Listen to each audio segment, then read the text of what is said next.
अब इंडिया गठबंधन पर बीजेपी नेता शहजाद पूनावाला ने कहा है कि हम पहले दिन से ही कह रहे हैं कि गठबंधन लंबे समय तक चलने वाला रिश्ता नहीं है। आधुनिक शब्दों में कहें तो ये एक परिस्थितिजन्य संबंध है। लगभग हर दिन कोई ना कोई गठबंधन सहयोगी आता है और कहता है कि इंडिया गठबंधन खत्म हो चुका है, और ऐसा होना ही था। उनके पास कोई विजन या मिशन नहीं था, बस उनकी व्यक्तिगत महत्वाकांक्षा, भ्रम, विभाजन की राजनीति और मोदी से लगाव था। कांग्रेस के खिलाफ अविश्वास प्रस्ताव है।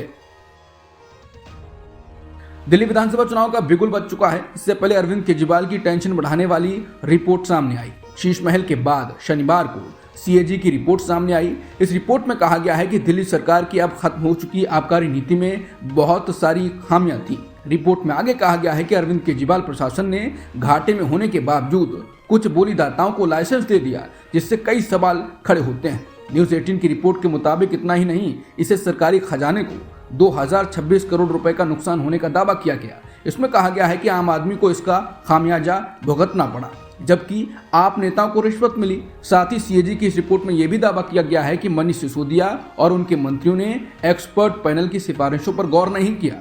इसमें यह भी कहा गया है कि शराब की दुकानों के लिए लाइसेंस जारी करने में उल्लंघन हुआ। सीएजी रिपोर्ट में यह भी कहा गया है कि कई अहम फैसले कैबिनेट या दिल्ली उपराज्यपाल की मंजूरी के बिना मनमाने ढंग से लिए गए। शिकायतों के बाद भी सभी संस्थाओं को बोली लगाने की इजाजत दी गई।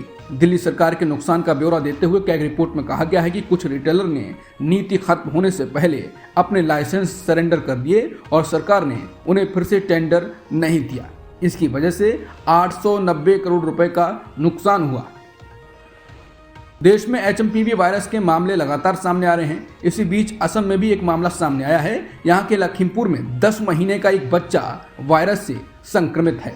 बच्चे को अस्पताल में भर्ती कराया गया है। डॉक्टरों का कहना है कि बच्चा स्थिर हालत में है और चिंता की कोई बात नहीं है। बता दें, देश में अब एचएमपीवी के कुल 15 केस हो गए हैं। सबसे ज्यादा 4 मामले गुजरात में हैं।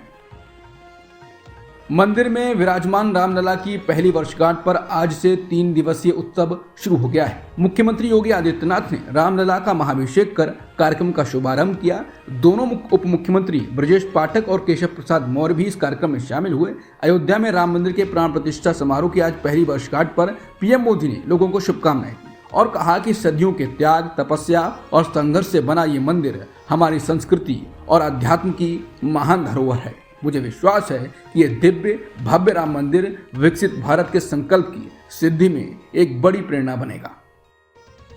पीएम मोदी ने अब गोदी मीडिया को छोड़ अपना पहला पॉडकास्ट किया है, जिसमें अब उन्होंने साफ किया कि वो इंसान है, भगवान नहीं, जिसके बाद लोग इस पर लगातार टिप्पणियां कर रहे हैं। एक ट्विटर यूजर ने 2 बयानों को लगाया है, जहां पहले वो कह रहे थे कि हम नॉन बायोलॉजिकल हैं और अब दूसरे में कह रहे हैं कि मैं भी इंसान हूं, देवता थोड़ी हूं। जिसके बाद नेताजी नाम के ट्विटर यूजर ने लिखा है कि घर से निकलते ही, फिर अब के बयान पे लिखा है कि कुछ दूर चलते ही।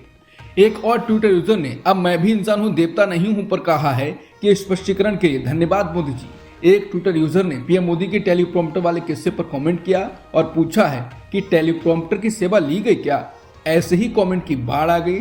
बता दें, पीएम मोदी अपने पीआर के लिए जाने जाते हैं। अब जो रिपोर्ट कह रही है वो 3 सालों से स्कॉलरशिप के पैसे नहीं दे रहे हैं और उसका पीआर पर खर्च कर रहे हैं। पीएम मोदी ने पॉडकास्ट में कुछ ऐसा कह दिया है जिससे लोग परेशान होने लगे। पीएम मोदी ने कहा कि उनकी जो रिस्क लेने की क्षमता है उसका अभी पूरी तरह से इस्तेमाल हुआ ही नहीं है, बहुत कम हुआ है।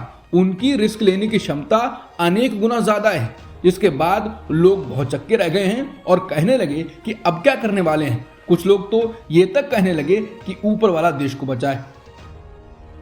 पश्चिम बंगाल की राजनीति में हलचल मची हुई है। अब टीएमसी के पूर्व सांसद शांतनु सेन और विधायक अराबुल इस्लाम को सस्पेंड कर दिया गया है। ऐसा आरोप है कि दोनों ही नेता पार्टी विरोधी गतिविधियों में एक्टिव थे और इसी वजह से सीएम ममता बनर्जी खासा नाराज थी। अब उन दोनों ही नेताओं पर एक्शन हुआ है और उन्हें तत्काल प्रभाव से सस्पेंड कर दिया गया है। बड़ी बात यह है कि शांतनु सेन तो अभिषेक बनर्जी के करीबी बताए जाते हैं और इस समय बनर्जी के ही सीएम ममता के साथ रिश्ते कुछ तल्ख बताए जा रहे हैं। इसी वजह से इस सस्पेंशन को काफी अहम माना जा रहा है। सवाल उठने लगे हैं कि क्या टीएमसी में सब कुछ ठीक नहीं है, क्या टीएमसी में अंदरूनी लड़ाई तेज हो गई है। वैसे शांतनु सेन की बात करें तो कई मुद्दों पर उनकी राय राज्य सरकार से अलग चल रही है। आरजीकर केस में भी उन्होंने बंगाल पुलिस की जमकर आलोचना की थी। पंजाब में आम आदमी पार्टी के विधायक गुरप्रीत गोगी की गोली लगने से मौत हो गई है। पंजाब पुलिस के मुताबिक ये घटना बीती रात करीब 12 बजे की है। गोली लगने के बाद गुरप्रीत गोगी को लुधियाना के डीएमसी अस्पताल लाया गया था, जहां उन्हें मृत घोषित कर दिया गया। पंजाब पुलिस के डीसीपी जसकरण सिंह तेजा ने बताया कि गुरप्रीत गोगी को अस्पताल में मृत घोषित कर दिया गया है। उनके शव को डीएमसी अस्पताल के शवगृह में रखवा दिया गया है। शव का पोस्टमार्टम करवाया जाएगा। उन्होंने कहा कि परिजनों के अनुसार उन्होंने गलती से खुद को गोली मार ली, उनके सिर में गोली लग गई। पोस्टमार्टम रिपोर्ट आने के बाद मौत का कारण स्पष्ट हो सकेगा। गुरप्रीत गोगी लुधियाना पश्चिम से आम आदमी पार्टी के विधायक थे। अमेरिका की दिग्गज विमानन कंपनी बोइंग ट्रंप के शपथ ग्रहण समारोह के लिए $1 मिलियन अमेरिकी डॉलर यानी लगभग 8.6 करोड़ रुपए दान दे रही है। बोइंग के अलावा गूगल और माइक्रोसॉफ्ट ने भी पुष्टि की है कि उन्होंने भी इतना ही दान दिया है। ट्रंप के शपथ ग्रहण समारोह के लिए दान देने वालों में कई अमेरिकी कंपनियां शामिल हैं। इनमें तेल उत्पादक कंपनी शेवरॉन और टेक्नोलॉजी के क्षेत्र की दिग्गज कंपनी मेटा, अमेजन और उबर भी शामिल है। बता दें, ट्रंप 20 जनवरी को अमेरिका के राष्ट्रपति बनने जा रहे हैं। ये उनका दूसरा कार्यकाल होगा।